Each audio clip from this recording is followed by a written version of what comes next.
ఎన్నో super hit సినిమాలతో ప్రేక్షకులని అలరించిన సమాంతా ప్రొడ్యూసర్గా మారి నిర్మించిన ఫస్ట్ సినిమా శుభం. ఈ సినిమా ట్రైలర్లో ఒక సీరియల్ డ్రాప్లో నడిచే ఒక హర్రర్ స్టోరీ అనే హింట్ అయితే ఇచ్చారు. కొంచెం క్యూరియాసిటీ కూడా క్రియేట్ చేశారు. ఈ సినిమా ఈ రోజు ప్రేక్షకుల ముందుకొచ్చింది. మరి ఇంతవరకు వచ్చిన ప్రమోషనల్ మెటీరియల్తో ఇంట్రెస్ట్ క్రియేట్ చేసిన ఈ సినిమా ఇంప్రెస్ చేసిందా లేదా అనేది ఇప్పుడు చూద్దాం. ఈ సినిమా చేద్దామని సమాంతా ఫిక్స్ అవ్వడానికి కారణం ఈ సినిమా పాయింట్లో ఉన్న కొత్తదనం. ఇప్పటి వరకు ఎన్నో రకాల హర్రర్ కామెడీస్ చూశాం, కానీ ఈ సినిమాలో చూపించిన పాయింట్ ఇప్పటి వరకు రాలేదు. అందుకే ఫస్ట్ హాఫ్ అంతా అక్కడక్కడ నవ్విస్తూ అలా అలా సాగిపోతుంది. పాటలు కూడా స్టోరీతో మెర్జై నడిచిపోతాయి. ఇక ఆర్టిస్టుల మధ్య వచ్చే సంభాషణలు కూడా సహజంగా ఉండి మంచి కామెడీ జనరేట్ చేశాయి. అల్ఫా పురుషుడు కాన్సెప్ట్, దాని చుట్టూ రాసుకున్న సీన్స్, అక్కడ వచ్చే డైలాగ్స్తో ఫుల్ ఫన్ క్రియేట్ అయింది. ఈ సినిమాలో ఏదైనా సమస్య ఉందంటే అది సెకండ్ హాఫ్లోనే. ముఖ్యంగా ఈ సినిమాకి సీరియల్ అనే సింగిల్ థ్రెడ్ పై నడిపించడం.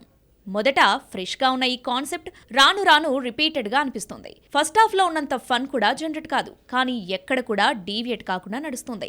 అయితే మళ్ళీ సినిమా ప్రీ క్లైమాక్స్ నుండి గాడిన పడుతుంది. రైటర్ వసంత్ రాసిన కథలోని ఫ్రెష్ ఫీల్ స్క్రీన్ పై రిప్రజెంట్ చేయడంలో చాలా వరకు సఫలమయ్యాడు డైరెక్టర్. ముఖ్యంగా సెకండ్ హాఫ్లో సాగతీత ఉండడంతో బోర్ కొట్టిన ఫీలింగ్ వస్తుంది. సినిమాలో మెయిన్ పాయింట్ రివీల్ అయిన తర్వాత చప్పగా సాగుతుంది. కానీ సినిమా కాస్టింగ్ ప్లస్ అయింది. ఎవరూ నటించిన ఫీల్ రాకుండా న్యాచురల్ గా చేసుకుంటూ వెళ్లారు. ఈ సినిమాని సింక్ సౌండ్ లో షూట్ చేయడం కూడా మరో ప్లస్ అయింది. బండి మరిడేష్ బాబు ఫ్యాన్స్ కి సినిమాలో మంచి సర్ప్రైజ్ ఉంది. డైరెక్టర్ ప్రవీణ్ కడ్రేగుల గతంలో చేసింది ఒక్క సినిమానే అయినా ఆ ఓటీటీ సెన్సేషన్ తోనే తమ మల్టీవర్స్ క్రియేట్ చేయడంలో సక్సెస్ అయ్యాడు. అయితే ఈ సినిమాలో చెప్పుకోదగ్గ ఒక విశేషం ఏంటంటే, ఎలాంటి బూత్ డైలాగ్స్ కానీ డబుల్ మీనింగ్ డైలాగ్స్ కానీ లేకుండా ఒక ఫ్యామిలీ ఎంటర్టైనర్ గా మలచడం. ఓవరాల్ గా చూసుకుంటే ఫస్ట్ హాఫ్ లో ఉన్న రేంజ్ ఫన్ సెకండ్ హాఫ్ లో కూడా ఉండుంటే సినిమా రిజల్ట్ నెక్స్ట్ రేంజ్ లో ఉండేది.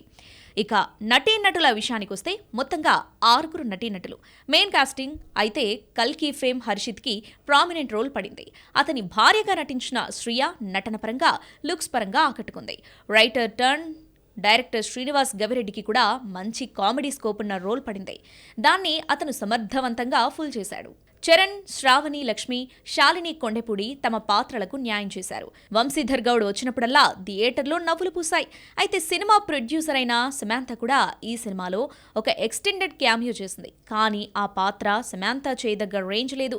పైగా ఆ పాత్రలో సమాంతా చేసింది కూడా ఏమీ లేదు, జస్ట్ స్టార్ కాస్ట్ యాడింగ్ తప్ప. ఇక మిగిలిన వాళ్ళంతా డీసెంట్ పర్ఫార్మెన్స్ ఇచ్చారు.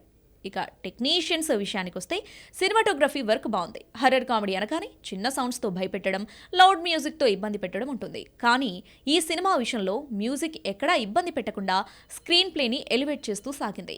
ఫ్యామిలీ మెన్ లాంటి సూపర్ సక్సెస్ సిరీస్, స్త్రీ అండ్ స్త్రీ 2 లాంటి బ్లాక్ బస్టర్స్కి రైటర్గా పనిచేసిన రాజ్ నిడమోరు శుభంకి క్రియేటివ్ ప్రొడ్యూసర్గా వర్క్ చేశారు. అందుకే ఆ ఇంపాక్ట్ ఈ సినిమాపై కాస్త కనిపిస్తుంది.